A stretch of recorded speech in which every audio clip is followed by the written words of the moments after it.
Good morning mga kadadas, good morning mga kagulong. At salamat sa mga lahat ng mga nag-views ng aking vlog, ng aking munting channel. Ayan, for today's vlog, syempre nandito na naman tayo sa mundo ni Grab Express. At the same time ay ni Lala Move. Ayun, so nandito pa rin ako, nandito na naman ako sa Cavite. As usual, pababa ako ng Manila. Ayan, at i-turn on ko ngayon si Lala Move, which is kung may biyahe tirahin na natin yan, di ba?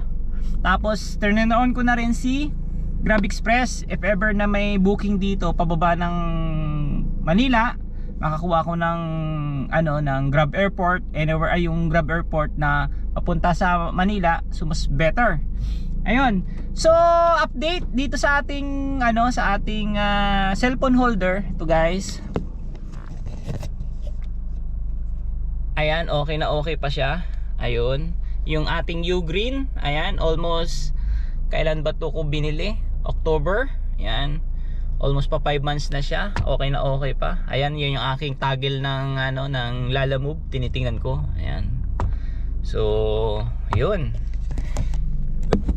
And update pala doon sa ating PE, hindi pa rin ako nakakapunta sa Grab, at the same time, hindi pa ako nakakapunta sa law firm. Hinahayaan ko pa kasi okay pa naman yung kita natin, although kailangan talaga natin ng PE, pero wala pang update si Grab at wala pang update si law firm. Pero by the following day, baka saglitan ko sa Grab Marikina, just in case na may biyahe ako doon. At siya nga pala, may nagtanong sa akin doon sa ginagawa kong proseso, no, yung kukuha ako ng pasahero going to sa Mandaluyong or Makati or even Malate, tapos babalik ako ng airport.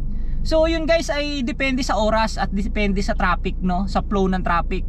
Kasi kapag gabi naman o kaya madaling araw, ang bilis lang ibiyahe ng kunyari galing ka ng Malate, babalik ka ng airport. Yun, mabilis lang. Wala pa siguro mga 5 to 10 minutes. Yun. Basta kabisado mo lang yung area, kabisado mo lang yung shortcutan, makabalik ka ng airport, alam mo yung kung saan yung flow ng traffic o hindi. So, ganun lang ginagawa ko para kumita. Kasi kung mag-i-stay ako sa Mandaluyong or even Makati or sa Malate, mga malalapit na area lang, kahit nga malayo, binabalik ko Kung mag-i-stay ako doon, hindi ako papasukan, suntok sa buwan kasi nga 'di ba Grab Airport lang tayo, wala pa tayong visible na para sa Grab passenger. Swertihan na lang talaga kapag may pumasok na booking from sa place mo, kunyari sa Malate papunta ng airport at sa'yo binato ni Grab. Swerte 'yon. Ganun ang mangyayari, mas maganda. Pero suntok sa buwan 'yon, mas lamang talaga yung may Grab passenger na kahit saan sila mag-drop off, anytime makakakuha sila ng pasahero, pwedeng papunta ng airport or somewhere anywhere, di ba?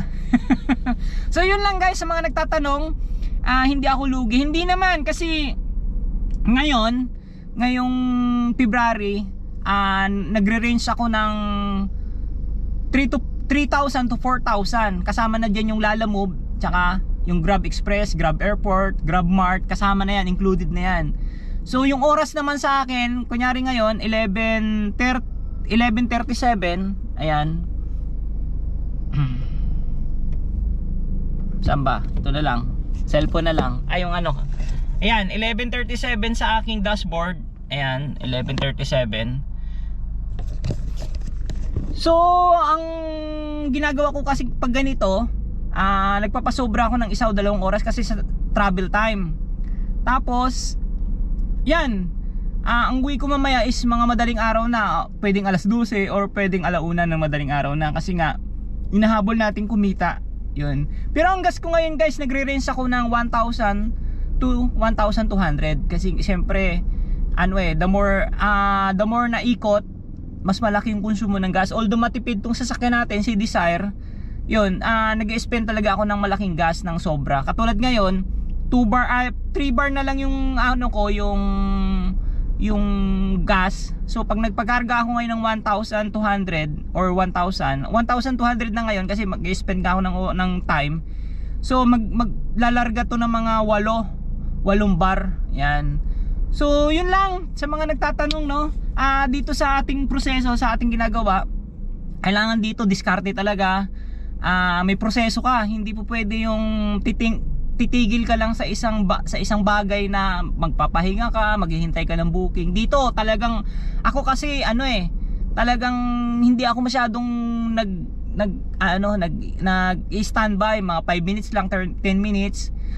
Ikot na ako na yan, maghahanap na ako ng Lalamove. Yan. Sa Lalamove naman, yon. Kunyari, dumating ako ng malayo, example, malayo, from airport to Valenzuela City.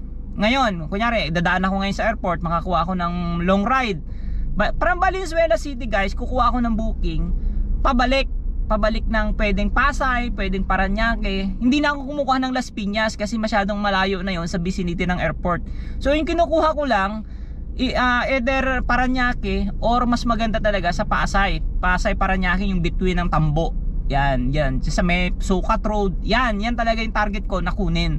Malaki man siya o maliit, yung bigay ni Lalamove from galing dun, example sa Valenzuela, kukunin ko na talaga yan. Isang booking lang yan para mabilis ako maka-arrive sa vicinity ng airport. So yun lang. Sana may kuha kayong konting idea sa ginagawa ko, kasi ito naman kasi talagang kailangan dito sipag, kailangan dito diskarte. Kasi nga, yun nga, wala tayong Grab passenger.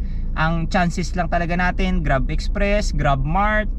Ang target ko talaga ngayon na pinupukusan ko is yung Grab Airport. Yun, tapos Lalamove. Ang Lalamove kasi pasundot-sundot na lang ngayon Hindi na masyado ko nagpo-focus Yun, kahapon nakatatlong booking din ako sa Lalamove, which is malaking tulong din siya kasi nga pag pauwi ako dito sa Cavite, nakakatsamba ako ng pauwi. So nagre-range yun ng mga 600, 700. So malaking tulong na siya pang gas. Tapos pag nakausap mo pa yung pagdadropupan mo yung dito sa Cavite, so sinasagot pa nila yung toll gate, diba? Malaking tulong na yun. So yun lang sir. Maraming salamat sa ating mga viewers na nakaantabay sa aking munting vlog, sa aking ginagawa Ayan, kung hindi ka pa nakasubscribe, subscribe ka na sa ating munting channel guys Salamat guys. Ayan, update ko kayo mamaya if ever na kung ano yung findings, kung ano yung mangyayari ngayong araw. Ayan, update ko kayo siguro sa pag-end na lang ng video na to. Ayan, ngayon focus muna ako sa biyahe. Maghahanap muna ako ng papunta ng Manila na booking ng Lalamove. Okay, God bless. One eternity later. Yo, what's up? Good morning na mga kadadas. Naging successful yung ating biyahe today. Yan, update lang at e-end na rin natin tong vlog na to.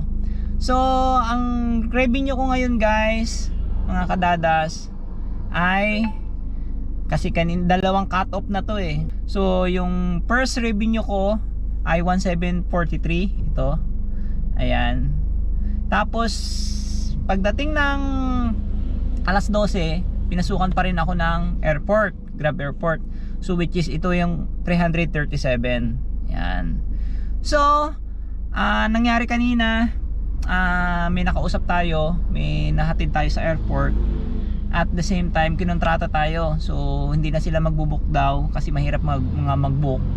So diniretso ko na yung biyahe from airport to Antipolo. So ang binigay sa atin is 1.5. So 1.5. And then from galing Antipolo, nakakuha ako ng booking sa Lalamove. So nakaisa tayo ng Lalamove guys.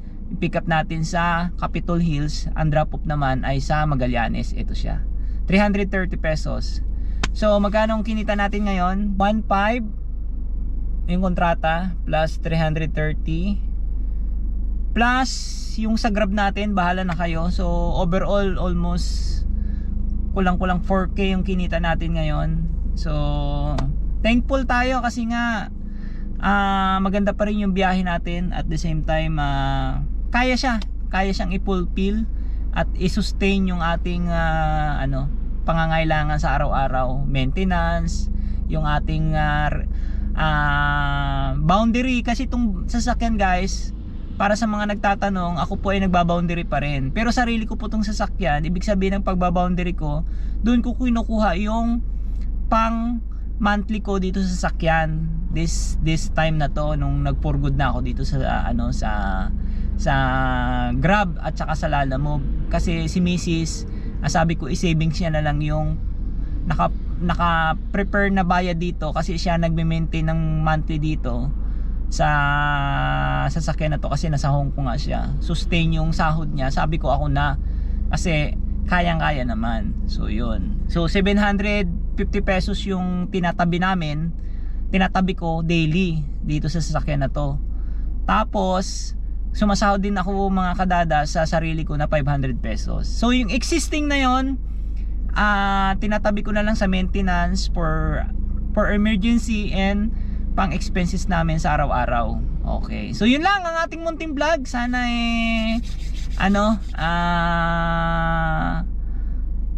tumutok pa rin kayo, sumuporta pa rin kayo sa ating munting vlog. Salamat sa support. Ayan, good morning na ngayon. Ngayon ay alas 3 na ng madaling araw. So ang haba ng biyahe natin.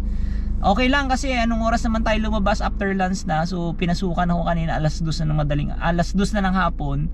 So yun.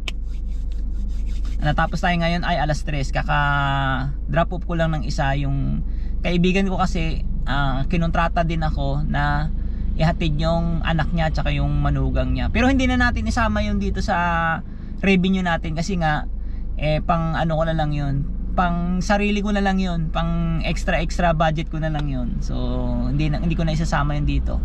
So yun lang mga kadadas, good night and God bless. Ingatan lahat. Salamat sa support. Ayan, God bless.